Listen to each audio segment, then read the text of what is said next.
Hi friends, ఇది చాలా చాలా ఇంపార్టెంట్ వీడియో అండి.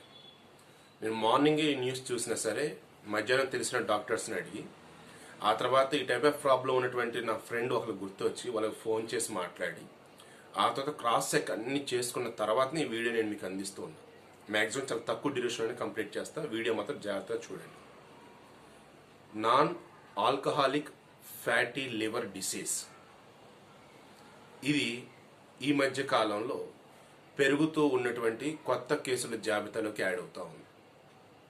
ఆల్రెడీ కేంద్ర ప్రభుత్వం విస్తృతంగా సర్వే చేపట్టింది. ఆయా ల్యాబ్స్ కావచ్చు, హాస్పిటల్లో కావచ్చు, దీని తాలూకు నమోదైనటువంటి కేసుల సంఖ్యను పరిశీలించింది. వాళ్ళ ఏజ్ ఎంత, వాళ్ళ ఆహారపు అలవాట్లేంటి, వాళ్ళు రెగ్యులర్గా చేసే జాబ్ ఏంటి, వారి యొక్క శారీరక శ్రమ ఏ రకంగా ఉంటుంది ఏంటి, కూలి పని చేస్తారా, ఆఫీసరా, సాఫ్ట్వేర్ ఇంజనీరా, అధికార, రాజకీయ నాయకుడా, ఎవరు, మొత్తం డేటా అంతా కలెక్ట్ చేసి ఆ నెక్స్ట్ ఈరోజు కేంద్ర ప్రభుత్వం ఏం చేసిందంటే జీవన శైలి వ్యాధుల జాబితాలో దీనిని యాడ్ చేసింది. Non communicable disease NCD, non alcoholic liver fatty disease, non alcoholic fatty liver disease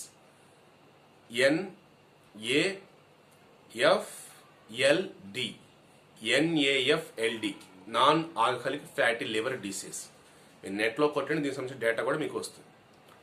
ఇది ఇప్పుడు ఎందుకు చెప్తున్నామంటే ముందనగా కేంద్ర ప్రభుత్వం తాజాగా తీసిన సర్వేలు ఇవన్నీ కూడా బయటపడ్డాయి.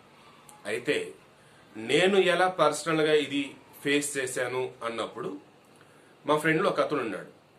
మా ఫ్రెండ్స్లో అతనికి ఆల్కహాల్ అలవాటు లేదు, చాలా జాగ్రత్తగా ఉంటాడు.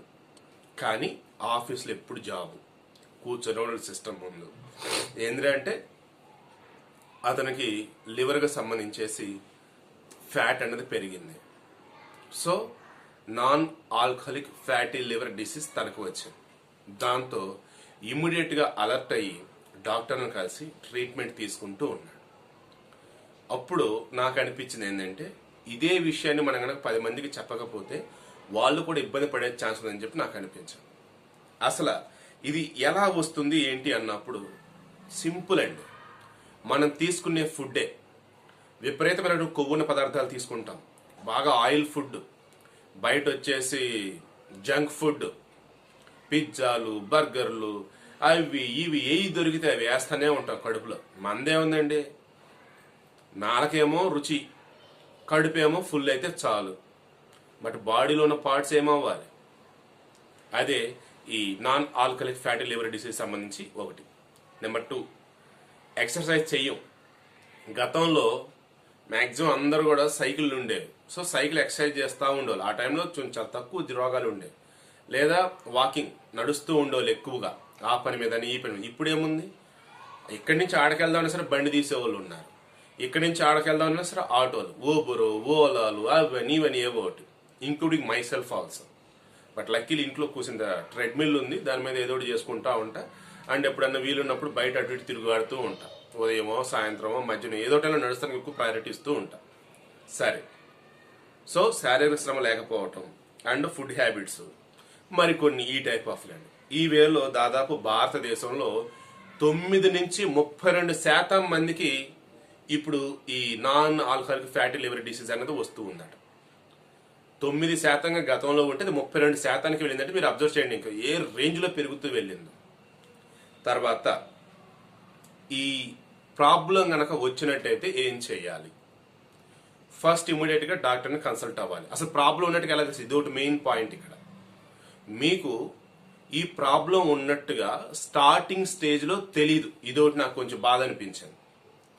స్టార్టింగ్ స్టేజ్లోనే తెలియాలి అంటే మనం లివర్ దానికి సంబంధించి టెస్టులు చేపిస్తాం. కిడ్నీ ఫంక్షన్ టెస్ట్, తర్వాత లివర్ ఫంక్షన్ టెస్టులు చేపిస్తాం కదా బయట ల్యాబ్స్లో. వాటిల్లో ఒకవేళ ఫ్యాట్ కనుక ఉన్నట్టయితే అప్పుడు బయటపడుతుంది. బట్ ఆ వేలో టెస్టులు చేయించాలి. ఎంతమంది అన్నారో ఒకసారి చెప్పండి మీరే. ఏదో హెల్త్ ఇన్సూరెన్స్ వైజ్ వాళ్ళు కొన్ని టెస్టులు చేయించుకోవడం అని చెప్పేసి ఫ్రీగానే వాళ్ళు ప్రొవైడ్ చేస్తారు. అప్పుడు చేయించుకునే వాళ్ళే కొంతమంది, ఫ్రీ అయినా సరే వెళ్ళకుండా ఉన్న వాళ్ళు బోల్డ్ ఎంతమంది. తర్వాత ఒకేసారి హెల్త్ ప్యాక్ అని చెప్పేసి బాడీ మొత్తం ఫుల్ చెకప్ అని చెప్పేసి సమ్ కన్స్ట్రక్షన్ వైజ్ కొంత ప్యాకేజీలు ఇస్తారు. అప్పుడు చేయించే వాళ్ళు కొంతమంది, మిగతా వాళ్ళు చేయించరు. ఇందులో కూడా నేను అబ్జర్వ్ చేశాను. అమ్మ నాన్న వయసు ఉన్న వాళ్ళు, సో వాళ్ళకి చేపిద్దాం, మనకేముందులే ఆ మిగిలిన 1000 రూపాయలని మిగులుతాయి, లేదా మిగిలిన 500 రూపాయలని మిగులుతాయి అనుకునే వాళ్ళు బోల్డ్ అంతమంది. ఇందులో గతంలో నేను కూడా ఉండేవాడిని. బట్ ఇలా కాదు బాబోయ్ అని చెప్పేసి నేను మరి 6 మంత్స్కి ఒకసారి కాదులేండి, ఇయర్లీ వన్స్ అయితే ఖచ్చితంగా నేను అన్ని టెస్ట్లు అయితే నేను చేపిస్తాను.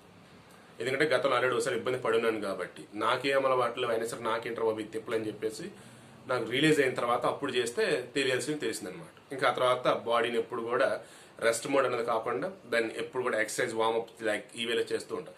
సరే, నా తర్వాత మాట్లాడుకుందాం.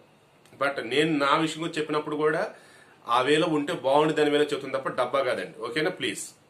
నెక్స్ట్, స్టార్టింగ్ స్టేజ్లో అంటే అలా తెలియలా, అడ్వాన్స్ స్టేజ్లో ఉన్నప్పుడు తెలిసింది. అప్పుడు ఏంటి పరిస్థితి? మ్యాక్సిమం ఈ నాన్ ఆల్కహాలిక్ ఫ్యాటీ లివర్ డిసీజ్లో మన కాలేయ కణాల మీద ఆల్మోస్ట్ దుష్ప్రభావం ఎప్పుడైతే స్టార్ట్ అవుతుందో అప్పుడు మనకి తెలిసిద్దట ఇబ్బంది ఉందని వేళ. అప్పుడు హాస్పిటల్కి వెళ్తే వాళ్ళు టెస్టులు చేస్తే అప్పుడు తెలిసింది. ఇన్డెప్త్గా అన్నప్పుడు అల్ట్రాసౌండ్ స్కాన్ కానీ లేదు అన్నప్పుడు సిటీ స్కాన్ కానీ చేస్తే కానీ తెలియదట. నార్మల్ వేలో నాకు తెలిసి లివర్ ఫంక్షన్ టెస్ట్ చేస్తే తెలిసిద్ది. బట్ అడ్వాన్స్ స్టేజ్లో ఉన్నప్పుడు ఇంకా ఇన్డెప్త్గా వెళ్ళక తప్పదు.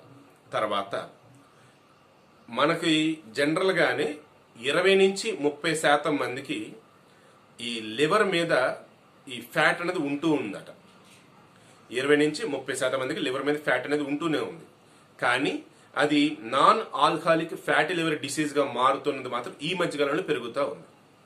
ఇక అసలు ఇది గనక ఉన్నట్టయితే ఏంటి ప్రాబ్లం? ఫస్ట్, అధిక రక్తపోటు వల్ల ఇటువంటి ప్రాబ్లమ్స్ అనేది రేజ్ అవుతుంటాయి. Hyper tension, high BP like ఇలా. తర్వాత డయాబెటిక్, షుగర్ ఉన్నప్పుడు కూడా ఇవి అటాక్ అయ్యే ఛాన్సెస్ ఉంటాయట. తర్వాత క్యాన్సర్గా మారే ఛాన్సెస్ ఉన్నప్పుడు కూడా ఈ రకం ప్రాబ్లం అనేది ఉంటూ ఉందట. మెయిన్గా చూసుకుంటూ ఉన్నప్పుడు వీళ్ళు చెప్తున్నది ఏంటంటే ఈ లివర్ సిర్రోజ్ అని చెప్పేసి ఒక మెడికల్ టర్మ్ అది. దాని ప్రకారం ఏంటంటే మీ లివరు కుచించుకుపోతూ ఉంటుంది. ఎందుకు? మీ లివర్లో ఉన్నటువంటి కణాలు ఏవైతే ఉంటాయో అవి చనిపోవటం మొదలవుతాయి. తర్వాత కాలే కణాలు నెమ్మదిగా దుష్ప్రభానికి లోనైపోయి వాపు అనేది వస్తూ ఉంటుంది. సో ఎట్ల నుంచి ఎటు చూసినా సరే ఇది కొంచెం డేంజర్గానే అనిపిస్తూ ఉందండి. సమ్ టైమ్స్ అది క్యాన్సర్ కూడా మారుతుందట. మనం ముందు చెప్పుకున్నట్టుగా ఈ హైపర్ టెన్షను, తర్వాత డయాబెటీస్, క్యాన్సర్ ఇవి ఉన్నప్పుడు అది వేరు, వాటి నుంచి రావటం లైక్ అది వేరు. దీనివల్ల ఆ రకంగా క్యాన్సర్గా మారటం వేరు, అది కూడా ఉంటుంది. ఇక నెక్స్ట్, డాక్టర్స్ అసలు ఏం చెప్తున్నారంటే మ్యాక్సిమం బాడీలో కొవ్వు అన్నది చేరకుండా చూసుకోండి. మీకు బ్లడ్ ప్రెషర్ కనుక హెవీగా ఉండటం లైక్ ఇవి కనుక ఉన్నట్టయితే దానిని కంట్రోల్ చేసుకోండి. షుగర్ కనుక ఉన్నట్టయితే దాన్ని కంట్రోల్ చేసుకోండి. మ్యాక్సిమం ఇవి కనుక కంట్రోల్లో ఉంటే ఆ లివర్ మీద ఫ్యాట్ అనేది పెరగకుండా ఉండదు, అది కంట్రోల్లో ఉంటుంది అంటూ ఉన్నారు. నెంబర్ 1. అండ్ ఎక్సర్సైజ్ చేయండి. తర్వాత బాడీని ఎట్టి పరిస్థితుల్లో కూడా ఎప్పుడు ఒకే స్టాండింగ్ పొజిషన్, సిట్టింగ్ పొజిషన్ అలా ఉంచకండి. టైం ఫుడ్ తినండి, బట్ హెల్తీ ఫుడ్ తినండి. నేను గతంలో నెంబర్ ఆఫ్ టైమ్స్ కొన్ని ఆర్టికల్స్ చూశాను. Vegetables, fruits, in case non veg తింటూ ఉన్నా సరే మితంగా తీసుకుంటూ ఉన్నా రిమైనింగ్ టైమ్స్లో ఫ్రూట్స్ కనుక తీసుకుంటూ ఉంటే బాడీకి అందాల్సిన పోషకాలన్నీ అందుతాయి కాబట్టి ఈ లివర్ మీద ఫ్యాట్ అనేది ఫామ్ అవ్వకుండా ఉంటుంది. ఇక ఆనెస్ట్, ఇది చాలా ఇంపార్టెంట్ అండి, ఈజీగా చెప్పారు. ఇది చూసాకే నన్ను నేను చెక్ చేసుకొని అమ్మో నేను కొంచెం ఇబ్బందులు ఉన్నాను, లాభం లేదు, ఇక నుంచి వామప్ ఇంకా పెంచాలని చెప్పేసి డిసైడ్ అయ్యాను. ఆ తర్వాత నేను ఈ వీడియో మీకు ఇస్తాను. మెయిన్ నాకు ఇక్కడ అనిపించింది, మగవారు గనక అయితే వాళ్ళ నడుము చుట్టుకొలత 90 సెంటీమీటర్లకు మించి ఉండకూడదట. మరలా చెప్తున్నా, మగవారు గనక అయినట్టయితే వారి యొక్క నడుము చుట్టుకొలత 90 సెంటీమీటర్లకు మించి ఉండవద్దు. ఆడవారు గనక అయినట్టయితే వారి యొక్క నడుము చుట్టుకొలత 80 సెంటీమీటర్లకు మించి ఉండకూడదు. ఒకసారి టేప్ పెట్టి కొలుచుకొని చూడండి, ఆటోమేటిక్గా మీకే అర్థమైంది. ఇక కేంద్ర ప్రభుత్వం ఏం చెప్పిందంటే ఆల్రెడీ జీవనశైలి వ్యాధుల లిస్టులో ఈ communicable disease, non communicable disease లిస్టులో NCD దాని లిస్టులో ఇది చేర్చింది కాబట్టి అందరికీ ఒక అవేర్నెస్ కల్పించండి అని చెప్పారు. కాబట్టి అప్పుడు ఆశా కార్యకర్తలు, ANMలు, వైద్య సిబ్బంది వీళ్ళంతా కూడా అందరికీ అవేర్నెస్ అనేది కల్పిస్తూ ఉన్నారు. తర్వాత జనాభా ప్రాతిపదికన కొన్ని చోట్ల క్యాంప్స్ పెట్టి వాళ్ళకి టెస్టులు కూడా చేయండి ఫ్రీగా అని కూడా చెప్తా ఉన్నారు. ఐఎమ్ షూర్ త్వరలో ఎన్నో ఎన్జిఓస్ కూడా ముందుకు వచ్చి ఈ రకమైన టెస్ట్ కూడా చేయడానికి ముందుకు వస్తాయి. సో సింపుల్గా కంక్లూడ్ చేస్తున్నాను చూడండి. ఆల్రెడీ ఆల్కహాల్ తాగుతూ ఉన్న వాళ్ళకి ఈ రకమైన ప్రాబ్లమ్స్ వస్తాయి. అది ఫస్ట్ గుర్తుంచుకోండి. నాన్ ఆల్కహాలిక్ అన్నాం కదా అని చెప్పేసి ఆ తాగిన వచ్చింది తాకపోయిన వచ్చింది ఎందుకని చెప్పేసి తాగుడు కంటిన్యూ చేస్తున్న వేళ ఎవరైనా ఉంటే దయచేసి మీరు తప్పుదారులు వెళ్తున్నట్టు. అలా కాదు.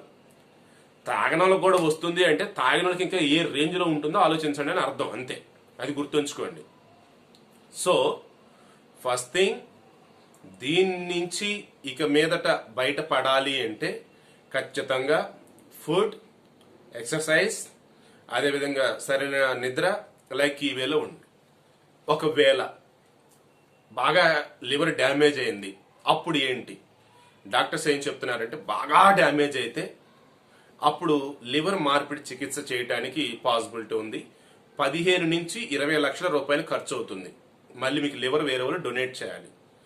మళ్ళీ దానికి 15 నుంచి 20 లక్షలు ఖర్చు. తర్వాత వన్స్ మీకు లివర్ ట్రాన్స్ప్లాంటేషన్ జరిగిన తర్వాత మరలా ఏదైనా హెల్త్ ఇష్యూస్ కనుక రైజ్ అయితే అప్పుడు మీరు మళ్ళా అడ్మిట్ అవ్వాల్సిందే, మరలా ట్రీట్మెంట్ అనేది కంటిన్యూ అవుతుంది. దీనికి సంబంధించి అంతా బాగా ఉంది. అప్పుడు ఎలా 15 నుంచి 20 సంవత్సరాలు బ్రతుకుతారు మరలా మీరు వన్స్ లివర్ ట్రాన్స్ప్లాంటేషన్ జరిగిన తర్వాత. మన అదృష్టం బాగాలేదు, దురదృష్టం వెంటాడుతుంది, లివర్ ట్రాన్స్ప్లాంటేషన్ ఫెయిల్ అయింది, ఇంకంతా పైబడిదయ్యా. ఆ వేలో ఈ మధ్య కొంతమంది సినిమా సెలబ్రిటీస్ కూడా ఐ థింక్ ఏవిఎస్ అనుకుంటున్నాను, పాపం వాళ్ళ కూతురు ఎవరు డొనేట్ చేసింది, బట్ ఏవిఎస్ ఉండలేకపోయినాడు. సరే కంక్లూడ్ చేస్తాను చూడండి. ఆల్రెడీ ఇందా చెప్పింది మరలా చెప్తూ ఉన్నా. Main food habits, exercise, alcohol ఇవి మెయిన్ ఎఫెక్ట్ చూపిస్తా ఉన్నాయి. అండ్ టైంకి నిద్ర లేకపోయినా ఇబ్బంది, టైంకి సరైన ఫుడ్ తీసుకోకపోయినా ఇబ్బంది. వెజిటేబుల్స్ ఎక్కువ తీసుకుంటా ఉండండి, ఫ్యాటీ ఫుడ్ అనేది తగ్గించుకుంటా పోండి. ఖచ్చితంగా మీకు ఎక్కడన్నా బాడీలో అలసట్ లాగా, డిప్రెషన్ లాగా, నిద్రలేనితనం లేదు అన్నప్పుడు ఎక్కడో ఏదో చిన్న తెలిసి తెలియని ఇబ్బంది లాగా అనిపిస్తే డాక్టర్ని కలవండి, లివర్ ఫంక్షన్ టెస్ట్ చేయించుకోండి. ఏమీ తెలియట్లేదంటే అల్ట్రాసౌండ్ స్కానింగ్ అయినా సరే తీయించుకోండి. మాక్సిమం 1000 రూపాయల లోపు అన్నీ అయిపోతాయి. కాబట్టి ఇన్ కేస్ మీకు ఆ వేళ ఎక్కడైనా లివర్ రిలేటెడ్ ప్రాబ్లమ్స్ కనుక ఉన్నట్టయితే డాక్టర్లు ట్రీట్మెంట్ మెడిసిన్ అవన్నీ రాస్తారు. ఈజీగా 3 to 4 months హ్యాపీగా క్యూర్ అవ్వచ్చట విత్ మెడిసిన్తోనే. ఒకవేళ ఈ లివర్ ట్రాన్స్ప్లాంటేషన్ లేదంటే ఇన్డెప్త్ కనుక వెళ్ళినట్టయితే అది డాక్టర్స్ చెప్తారు ఎంత త్వరగా మీరు రికవర్ అవుతారు ఏంటి అని చెప్పి. సో చాలా ఇంపార్టెంట్ కాబట్టి ఇంత లెంతీ వీడియో ఇచ్చే ఖచ్చితంగా అర్థం చేసుకోండి, మిమ్మల్ని మీరు కాపాడుకోండి. అండ్ మన అనుకునే వాళ్ళకి ఏ చిన్న ఇబ్బంది కూడా లేకుండా చూసుకోండి.